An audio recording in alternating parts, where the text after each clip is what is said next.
What's going on, everybody? Welcome back to season 2 of the spinoff. Another episode, of course, to kick this season off, everybody. I got with me another person from the Nightmare franchise. You might know her as the mother to the son of 100 maniacs, Amanda Krueger. I'd love to welcome actress Beatrice Boepple to the show. Thank you for joining me today. Thank you. Thank you. And you got it almost right. You said, I think you said bubbles. Buepple. Buepple. Jeez, how can I just Buepple. screw it up. Beatrice Boepple. Oh, and she has the Amanda Krueger doll. Yeah, I have my own action figure. That is amazing. I have got to get one. Yeah. Where can somebody get one? So this is, can you see that? It's a custom horror dolls by Will Turner. And he made this. Really? And I saw also Wizard World is selling a few that I signed. But this one, Will Turner makes it, and I think it's awesome. Wow. So, yeah, and I thought it would impress my sons that I had an action. It's very, very hard to impress my own kids, but. Hey, and speaking of the Nightmare series, come to find out, as we were talking just before we started, this looks like the replica that you wore in Dream Child when it's coming through your stomach. I think so. Beatrice has her own glove as well, ladies and gentlemen. Yes, I do. And these babies, they're really sharp. Yeah. Strong, welded. This could do some damage. Way more heavy duty than mine. Mine's just a replica. Yeah, mine's not. So you got to watch out. I love that thing. Yeah, I do too. It's really, really awesome. One of my great treasures, and it makes a great sound, doesn't it? Yes, I love doing that with mine. When I put it on, just the clanging you hear. No better sound. No better sound. Freddy was the ultimate. He was the ultimate demon. He truly was. But the scratching, I can't. Oh, that's the most horrifying. On the chalkboard. Oh, yeah, that one. Did you ever, I don't know why anyone would ever do it, but bite tinfoil when you had a filling? Oh my gosh. No, I've heard it's horrible. It's horrible. Back in the day, filling was like, I guess, silver or whatever. Yeah. And then they tell you never to bite on tinfoil, and normally you don't, but I think maybe when you're pulling out some gum or something, a gum wrapper, I remember the sensation of biting down on that, and it's horrible. Oh yeah. I hope I never have to worry about that. Yeah. And your time on Nightmare, it's iconic. Freddy's iconic, and in turn, because you are the mother of Freddy Krueger, you have become iconic as well, and you really seem to embrace your fan base from the series. Yeah. It's funny, I'm late in the game, as it were, in terms of fans and social media, and which is surprising.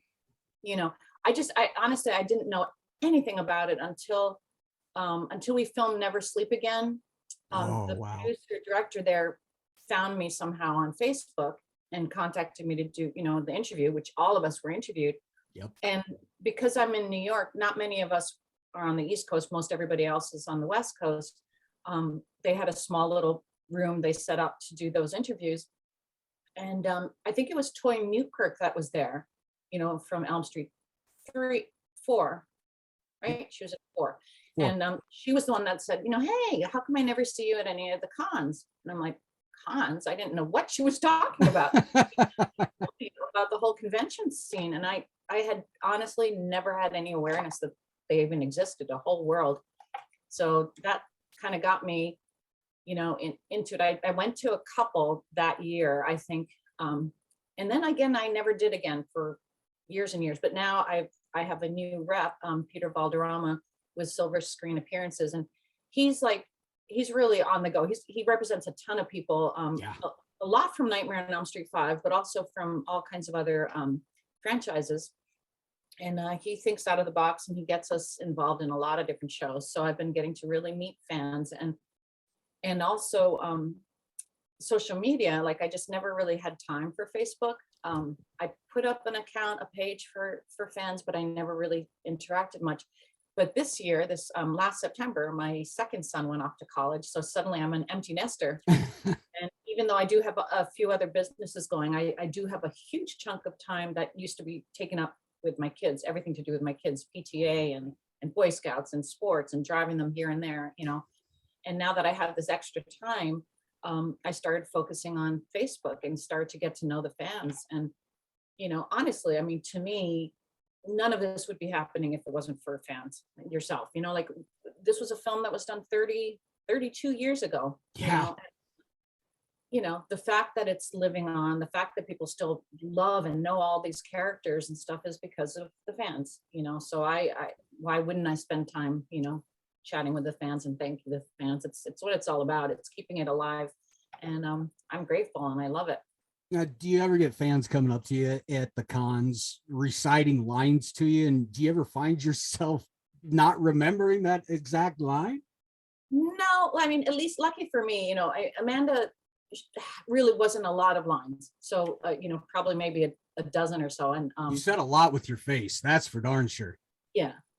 So you know, I recall all my lines and I don't mind repeating them. It is funny what you're saying though, because I know at a couple of these conventions, a lot of shows that I've done this year are like combination comic book for collectors and stuff. Oh, yeah. And, you know, toys and all that kind of stuff. So it's not just horror.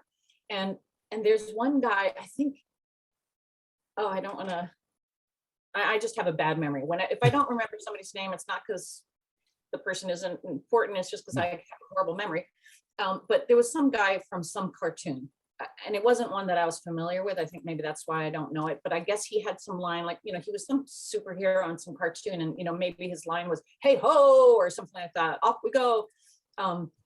And it was this older gentleman. And I remember he was sitting maybe about, you know, 3 tables down from me.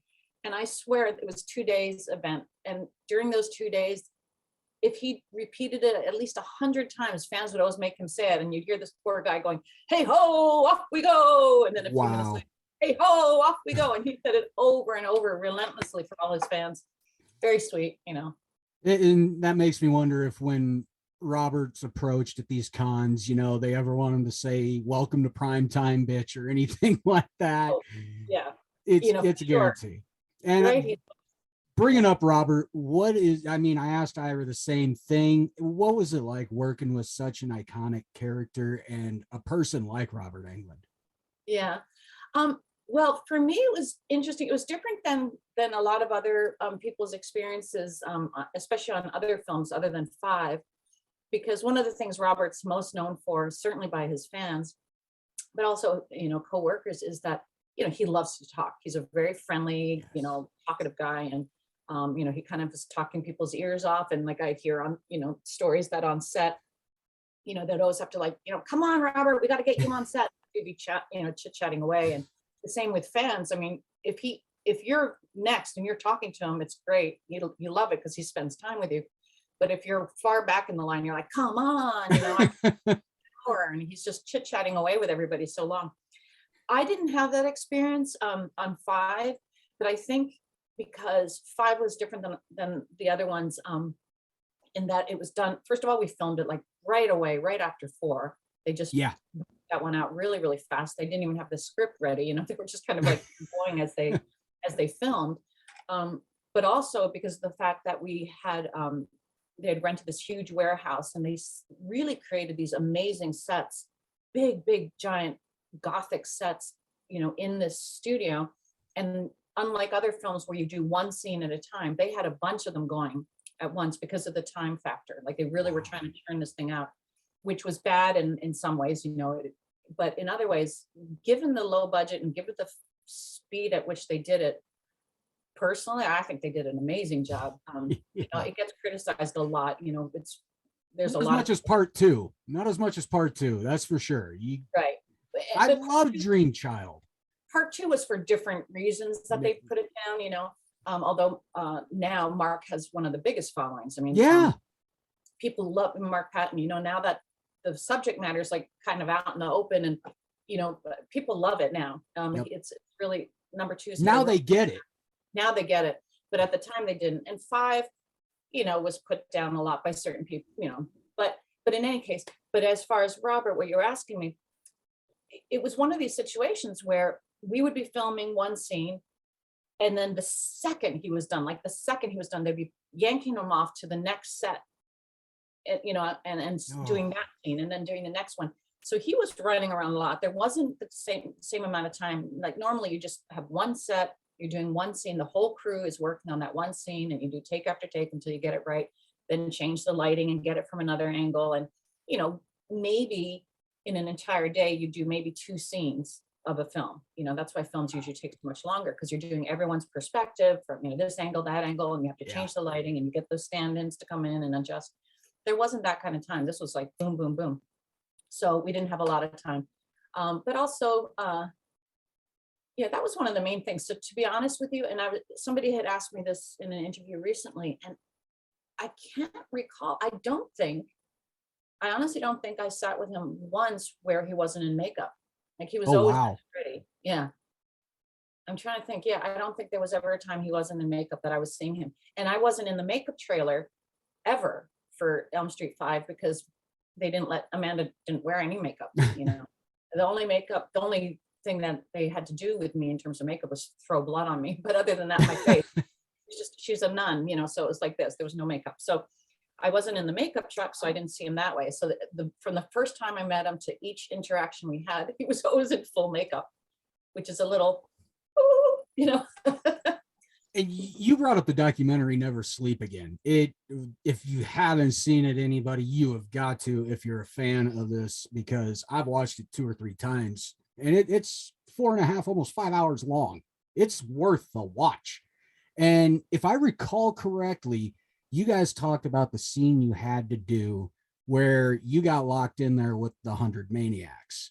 And from Robert's perspective, he found that scene to be utter hell because it was so confined. And like you said, you guys were rushing through.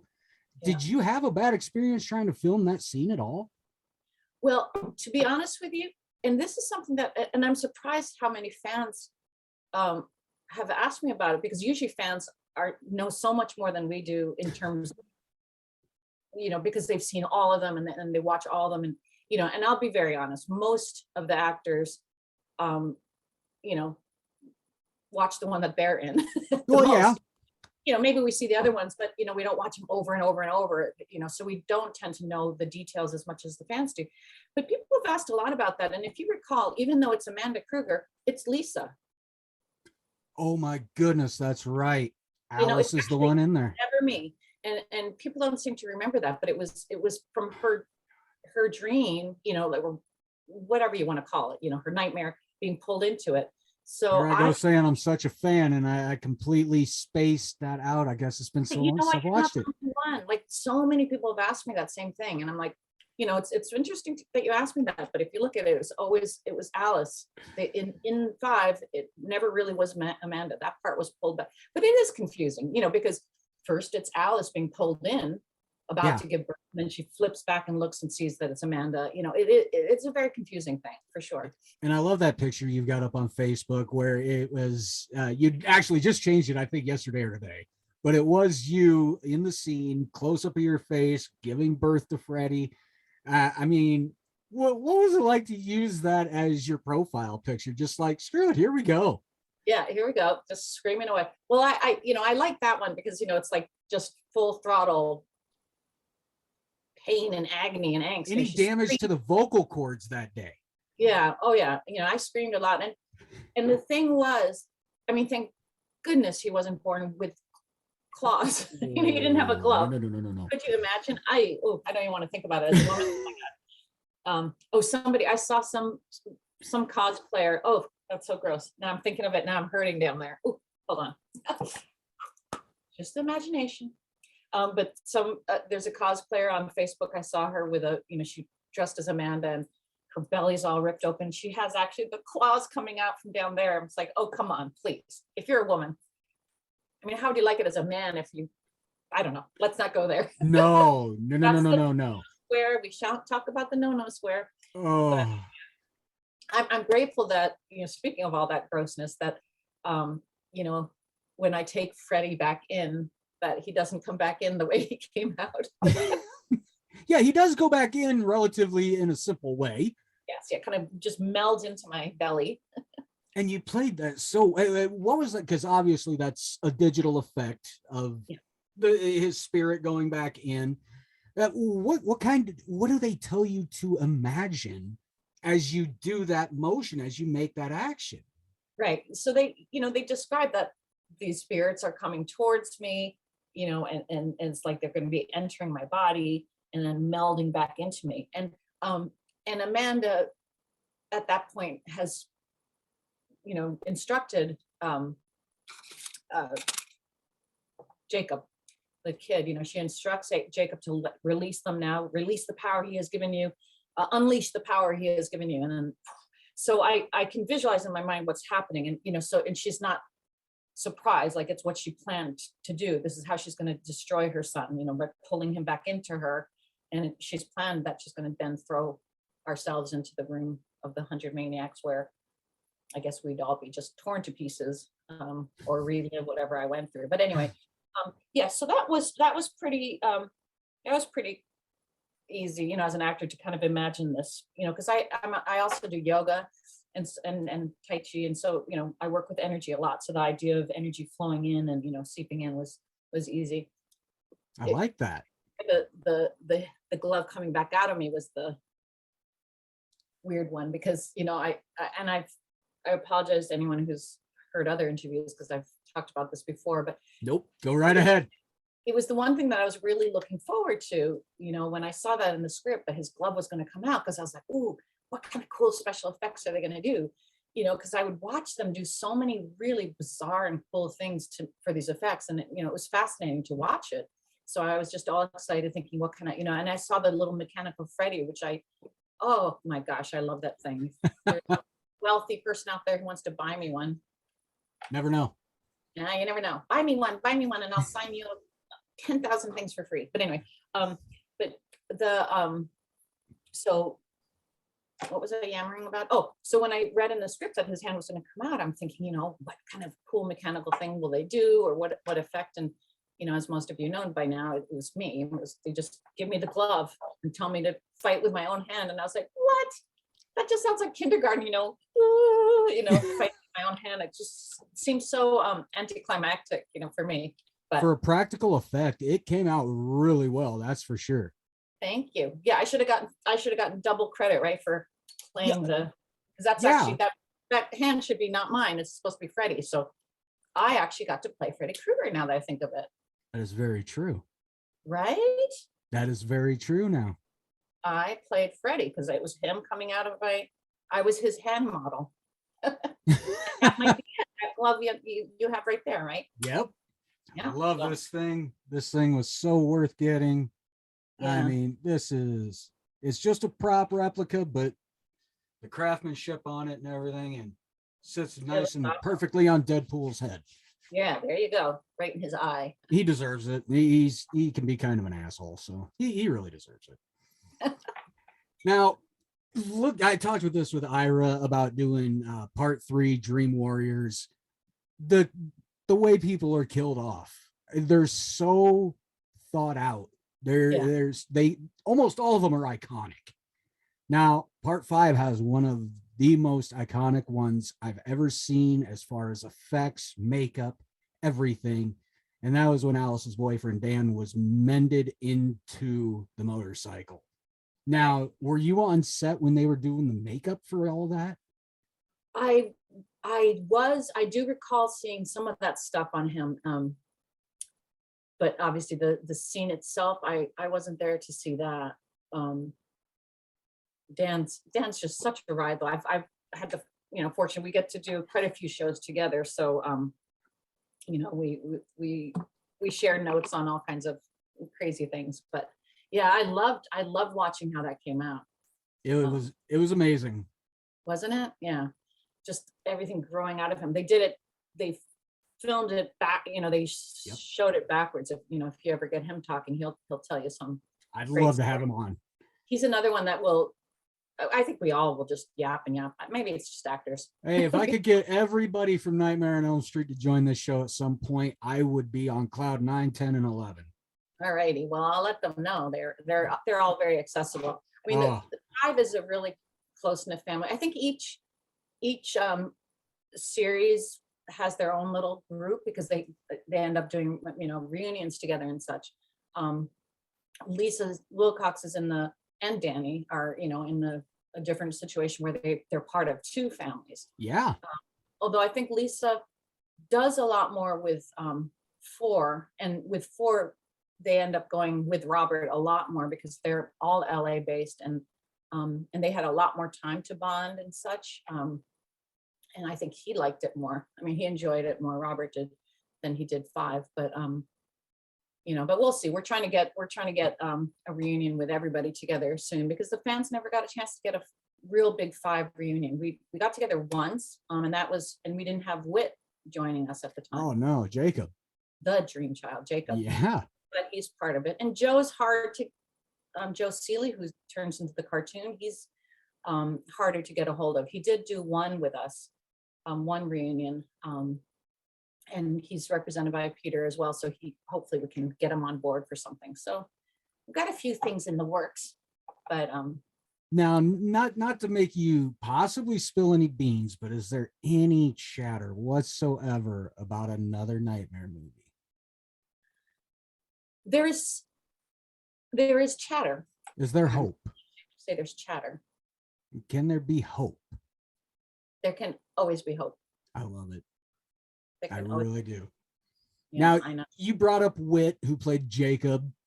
Yeah, how much time did you get to spend with him on set? And did anything really freak him out? Because he really seemed to compose himself well in scenes. Yeah, no, he was so cool and level-headed at the time. He loved it. You know, I'm sorry, Whit, but this is the truth. His mom was always with him, you know, because he was only 10. He was a kid. He was 10 years old. So his mom was with him, and she was keeping him pretty close eye, you know, making sure everything was cool. And Robert, you know, handled it really well. You know, Robert went out of his way to make sure that Whit felt, you know, comfortable.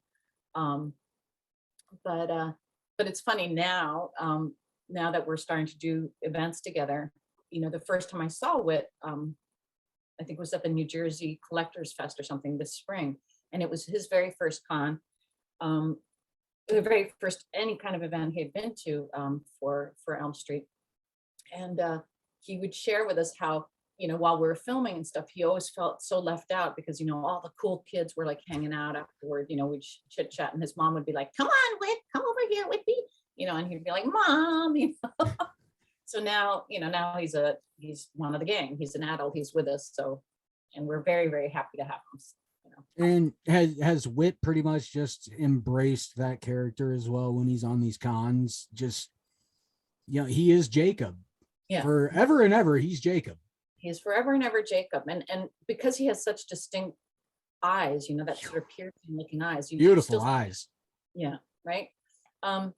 But Whit also gets a lot of attention for, he had a scene in Jurassic Park.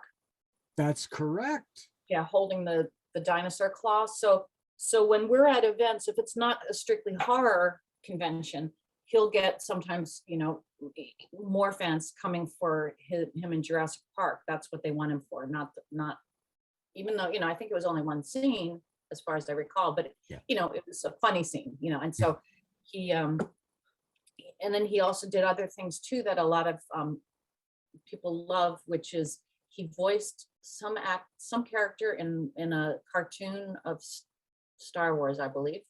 Oh wow. Yeah, so you know, some pretty big. Wait, you better pay me for this. I'm here. It's my show, and I'm talking all about you. But anyway, but yeah, you know, Jurassic Park and Star Wars and Elm Street, so pretty big franchises. Yeah, you know? And see, that's what this show's about, though. This is all about getting to know my guest. Anybody that knows me, they know enough about me already. So this is something I love doing. Look, Hollywood back then definitely was a different place. It was its own world. For sure. Any legal shenanigans you can tell me about that maybe anybody on the cast got into for Five? illegal? No, we'll go legal. We don't want to incriminate anybody. We don't know how long statute of limitations are. Legal shenanigans that people got into. Who was the jokester of the clan? Everyone was pretty. It was a pretty fun group, and as I said, everyone's very talkative on the show. Erica is a blast. She's cracking jokes. I mean, amongst the team, I think everyone took turns. Having gags, having silliness. I'll tell you. Just in terms of silliness and jokester, my biggest experience with on-set shenanigans was actually in 21 Jump Street. Remember that TV series? Oh, yes, I do. Johnny Depp.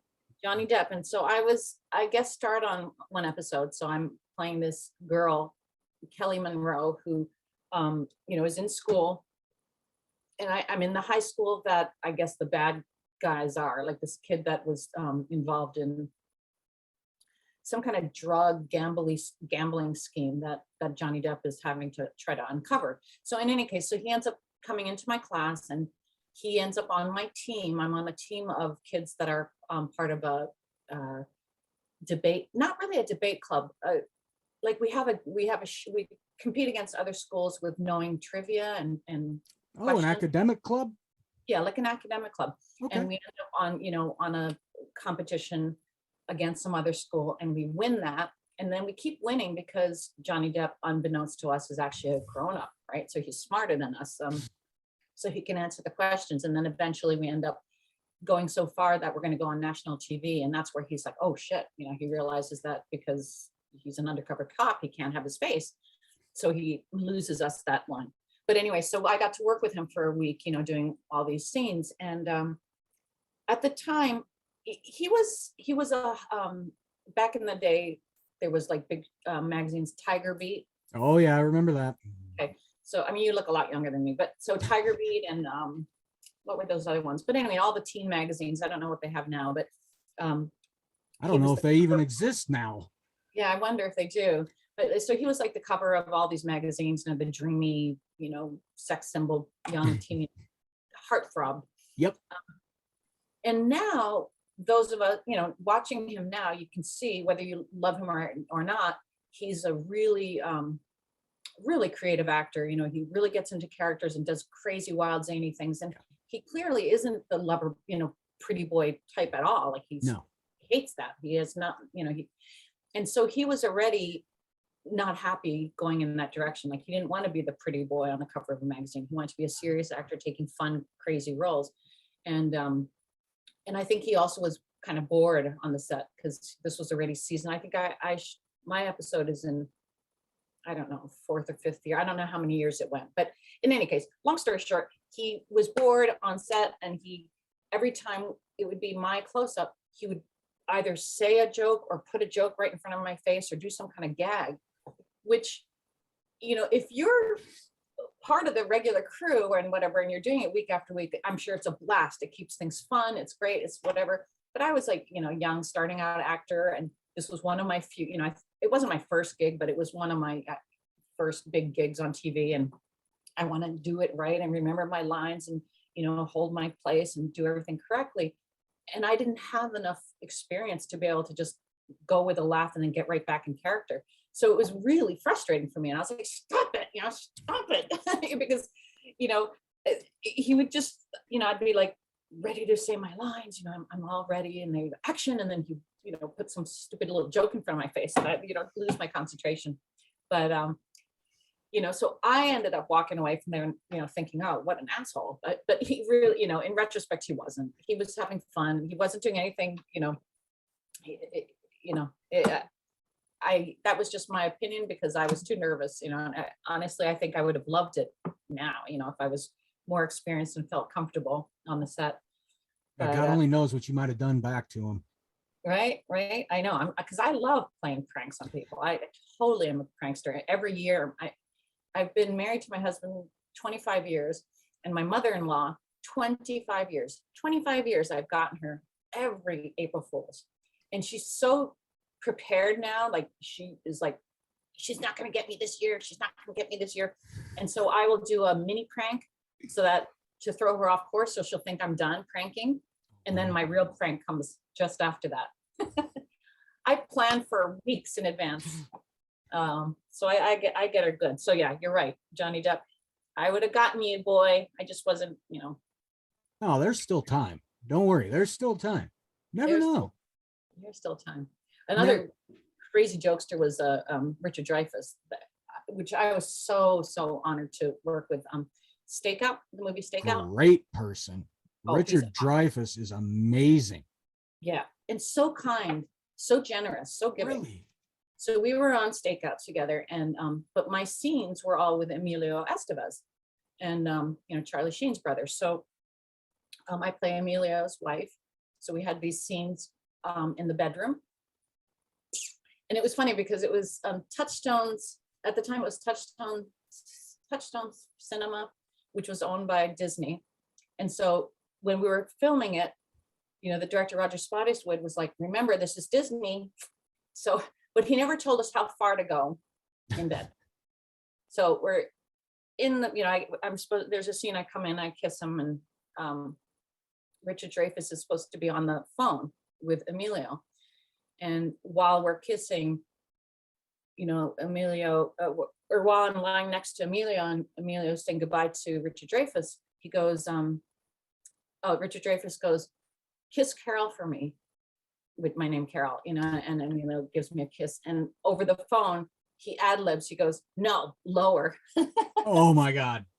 And then, so then, we're just sort of, and then he hangs up the phone, and we did a couple takes.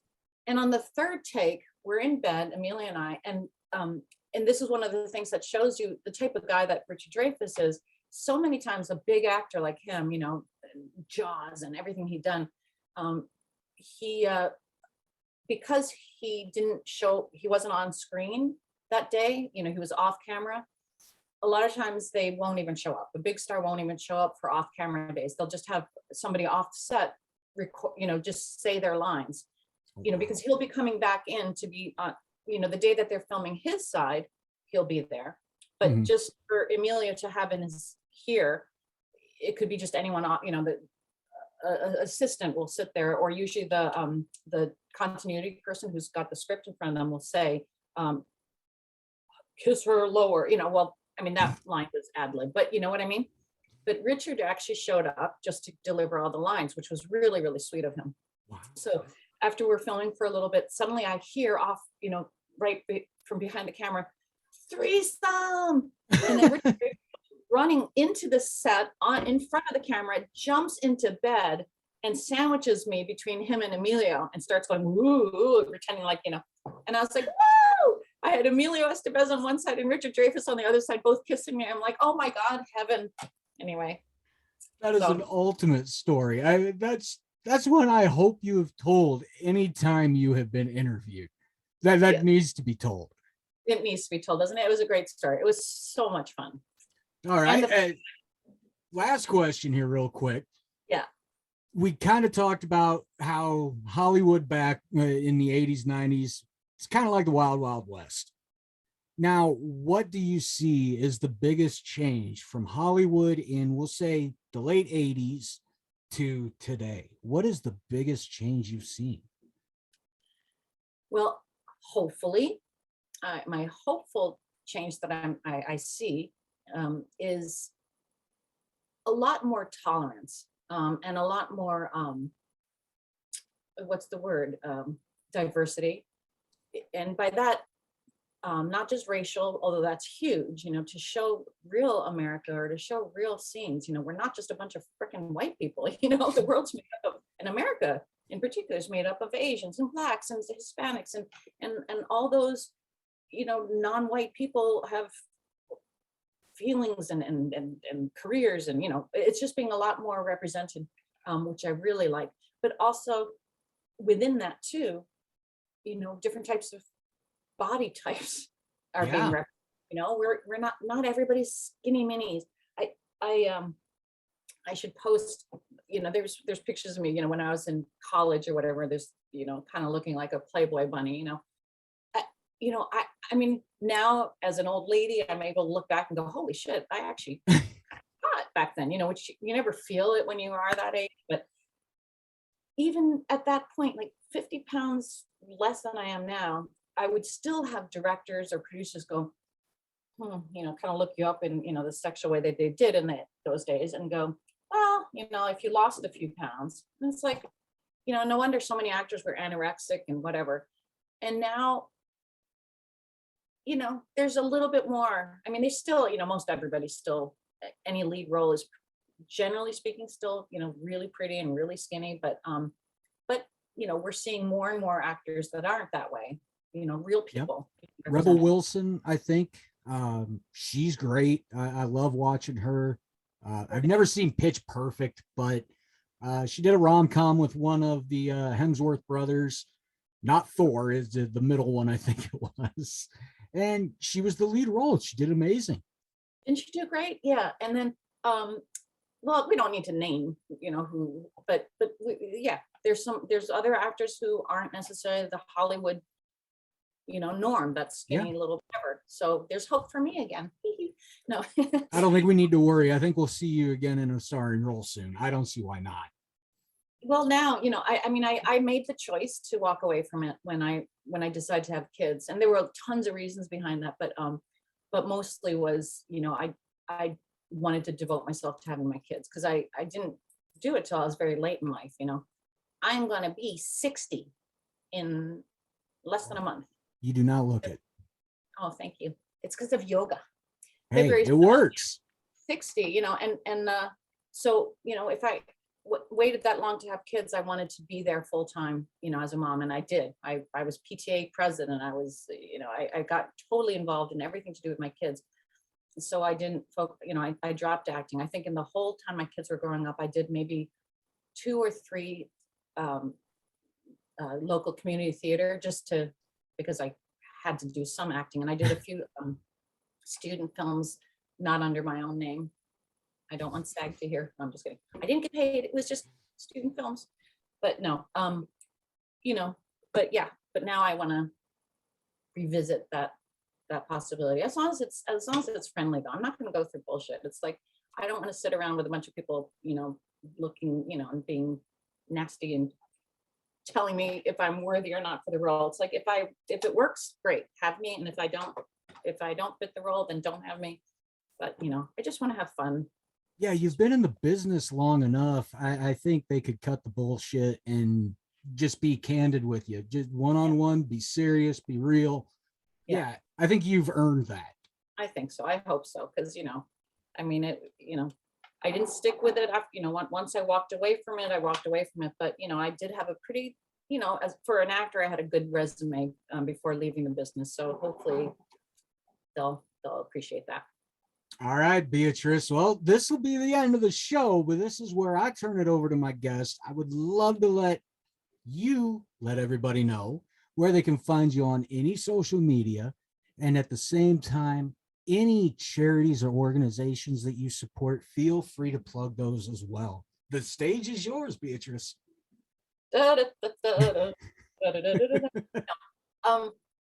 Thank you so much. Yes, you can definitely follow me on Facebook under Beatrice Boepple, Boepple, Boepple, not Bubble.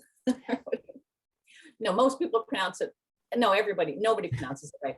And then I just started on Instagram, like literally this past month. So I think I only have like 300 followers or something. And apparently it's super important to have a lot of followers in terms of getting bookings on shows. So, at the cons, a lot of times if they don't know you, horror cons would all know me, but there's a number of different reasons they choose people. A lot of it's very political, but apparently you need to have a lot of followers on Instagram. So follow me on Instagram. It's Beatrice_Boepple_actor. Yep. That's my account. So it's brand new. And silver screen appearances is how you would get me for appearing in things, because that's my rep right now, Peter. And you can also buy my autographed photos there, and cameos if you want me to do a cameo. Your birth was the curse. I can do the whole thing I have a nun's outfit. And then in terms of charities, oh my gosh, there's so many. I care deeply about, but any research for heart, for congenital heart defect research is near and dear to me. My son was born with a heart defect, half a heart, HLHS. I was told he wouldn't live, and he's now in college, so he's doing great. But and I also just want to plug a couple fan artists who are amazing to me. Absolutely. Mike LeBlanc, he did. Can you see that? Oh my god, no, that is beautiful. Yeah, so Mike has done a lot of artwork. He did for Lisa Wilcox. He's done for pretty much everyone on Elm Street. He's a Canadian artist, and Mike LeBlanc. You can find him on Facebook. And then, yeah, not Matt LeBlanc, not Joey from Friends, people. No, Mike LeBlanc. And then, oh shoot, now this is terrible. I don't remember this guy. I do have credit on Facebook. I found the artist. I found this picture of Amanda and baby Freddie, which I thought was so, I don't know if you can see it. Is that good? That is shaded so well. Right? And oh my really goodness. I feel like it just really captures her emotions. And oh yeah. I apologize. I'll send you I'll email you. Maybe you can put it underneath it or something. Oh yeah. The artist, who it is. I do forget who it is, but I'm always on the lookout when I see art of Amanda. I collect that because I just think it's really wonderful. Keeps her alive for sure. Plus, I will tell you, I'm working on a book. Amanda, it's it's her background and the background of Freddy Krueger. And so I will probably be using some of these guys as art in it, but it goes into detail of why she ended up becoming a nun and what happened when Freddie was born and why she put him up for adoption and all that good stuff. So the background of the one and only Freddy Krueger will be in print, hopefully one of these days soon. Well, I don't do a whole lot of reading, but I think that's one I'm going to have to look at and definitely pick up. There you go. So right? Definitely going to have to let us know when that's coming out. When you got a date, put it out there on Instagram and everything, and we'll spread it far and wide. I will. Thank you. I'll let you know. I'm still in the. We're trying to decide whether to go with making it a what is that called? Novel with the pictures. Oh, a graphic novel. Yes, because I know that's also a medium that's very easily accessible to everybody. That's very popular. To really read. So it may be in graphic novel form, or at least the base of the story, because there's so many amazing artists out there. Yes. So we're also working with copyright and all that kind of good stuff. So we shall see, but I will let you know. Awesome. Great talking with you. Beatrice, I can't thank you enough for this. As I said at the beginning, this was like bucket list stuff for me. It was just like having Ira on. I mean, if you would have told me when I saw those movies when I was younger that I would one day interview the Wizard Master and then Amanda Krueger herself, I would have told you you're absolutely out of your mind. So everybody, this is where I'll close it out. You know where to find the show. It is on YouTube. Check it out. The Spinoff. Check it out on the Twitter, the Spinoff under my name, Knutson_Brian, and on Facebook under Brian Knutson. That's where the Spinoff is. And check out the Spinoff's fan page. So for myself and for Beatrice Boepple, yay! And of course, she's got her glove, folks. Well, you know what? I've got mine as well. So why not put them on and just give a little wave. Beatrice, thank you so much for joining me, and I hope to have you and some other cast members on in the future. Will do. Thank you. Thank you.